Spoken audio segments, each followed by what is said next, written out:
নমস্কার বন্ধুরা, পুপুর রান্নাঘরে তোমাদের সবাইকে স্বাগত। যারা আমার চ্যানেলটা সাবস্ক্রাইব করে আমার পাশে আছো তাদেরকে জানাই অসংখ্য ধন্যবাদ। যারা আজকে আমার চ্যানেলে নতুন এসেছো তাদেরকে আমার চ্যানেলটা সাবস্ক্রাইব করে নেওয়ার অনুরোধ রইল। আজকে আমি তোমাদের সাথে সম্পূর্ণ নিরামিষ ধোকার ডালনার রেসিপি শেয়ার করব। আশা করি আজকের ভিডিওটা তোমাদের সকলেরই খুব ভালো লাগবে। যে কোনো নিরামিষ দিনে কিন্তু স্বাদ বদলের জন্য আমরা এরকম ধোকার ডালনা তৈরি করতে পারি। খুবই সহজে, খুবই সিম্পল উপায় কিন্তু বাড়িতেই এটি তৈরি করা যায়। চলো তাহলে দেখে নেওয়া যাক আমার আজকের রেসিপি ধোকার ডালনা সম্পূর্ণ নিরামিষভাবে। এখানে আমি 2 কাপ পরিমাণে ধোকা মিক্স পাউডার নিয়ে নিয়েছি। এটা রেডিমেড পাউডার। এর মধ্যে দিয়ে দিচ্ছি স্বাদ অনুসারে লবণ আর চিনি। এটাতে কিন্তু আগে থেকে লবণ আর চিনি দেওয়া ছিল না, এটাতে আলাদা করে স্বাদ অনুসারে লবণ আর চিনিটা দিয়ে নিতে হবে। আমি এখানে 1/2 টেবিল চামচ পরিমাণে লবণ আর 1/2 টেবিল চামচ পরিমাণে চিনি দিয়ে নিয়েছি।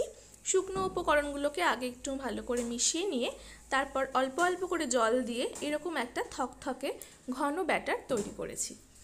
এরপর এই ব্যাটারটাকে কড়াইতে তেলে একটু নেড়ে নেব।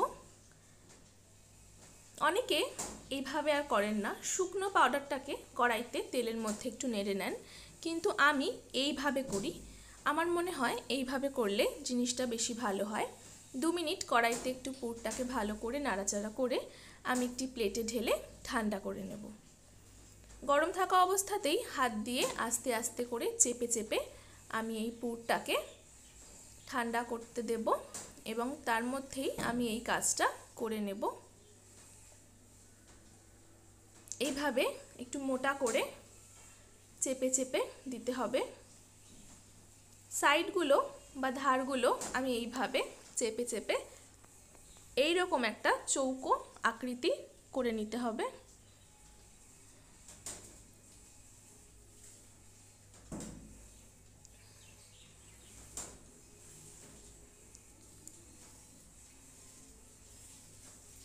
একটু মোটা রাখতে হবে, একেবারে কিন্তু পাতলা করা যাবে না, এই রকম মোটা করে রাখতে হবে।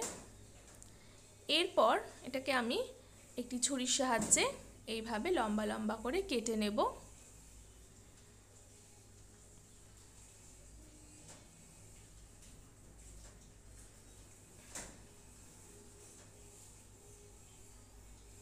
আমি এখানে 2 রকম শেপের ধোকাগুলো তৈরি করব।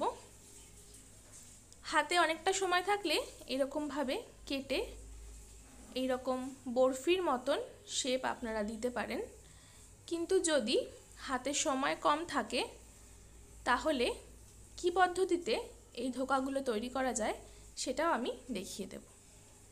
তারপর এই রকমভাবে বরফির আকারে আমি ধোকাগুলোকে কেটে নিচ্ছি। গরম থাকা অবস্থাতেই কিন্তু কাজটি করতে হবে, ঠান্ডা হয়ে গেলে এটি শক্ত হয়ে যাবে।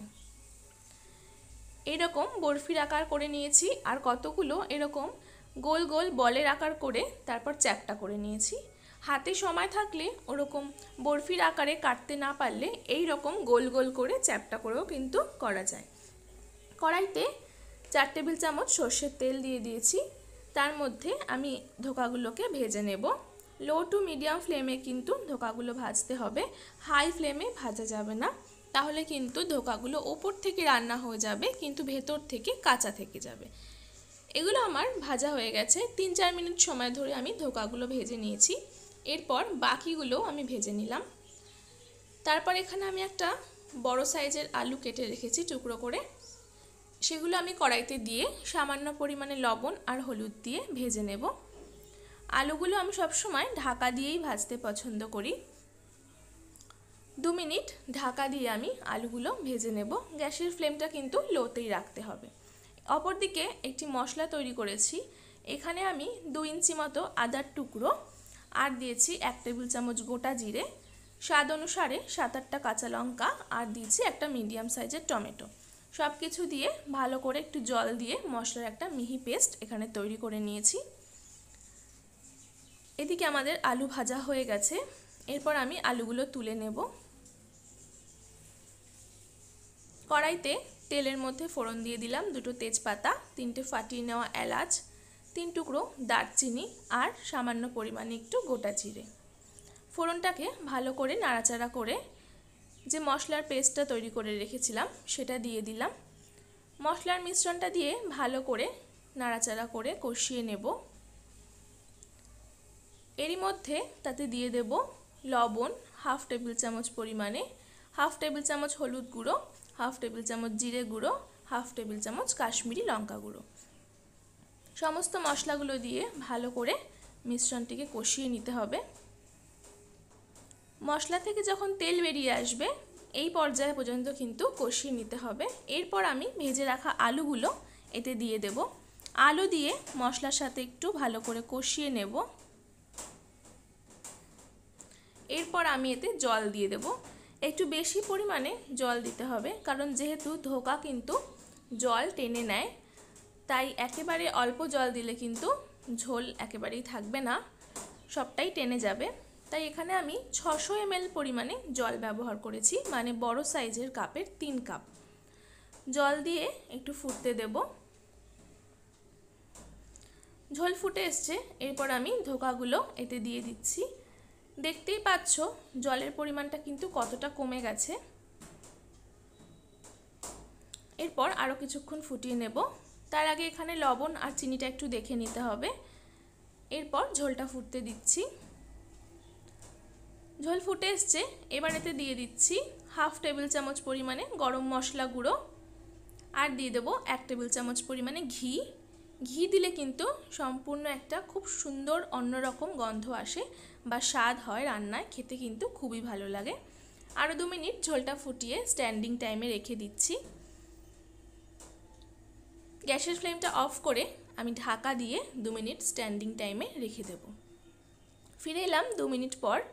সম্পূর্ণ নিরামিষ ধোকার ডালনা কিন্তু আমাদের একেবারে তৈরি। পরিবেশনের জন্য একেবারে আমি তৈরি করে নিয়েছি। কেমন লাগলো তোমাদের আজকের এই ভিডিও? ভালো লাগলে অবশ্যই একটি লাইক করে দিও, আর এইভাবে বাড়িতে একবার অবশ্যই বানিও। আমি আবারও বলছি, জলের পরিমাণটা কিন্তু একটু বেশি দিতে হবে, তাতে কিন্তু কোনো অসুবিধা হবে না, রান্নাটায় কিন্তু জলটা টেনে নেবে। এখানে দেখাই যাচ্ছে কতটা সুন্দর একটা ঝোল তৈরি হয়েছে, একেবারে কিন্তু পাতলা হয়নি। তো আমার চ্যানেলটা সাবস্ক্রাইব করে পাশে থাকার অনুরোধ রইল। পাশে থাকা বেল আইকনটি অবশ্যই প্রেস করে দেবে। আজ বিদায় নিচ্ছি, ধন্যবাদ।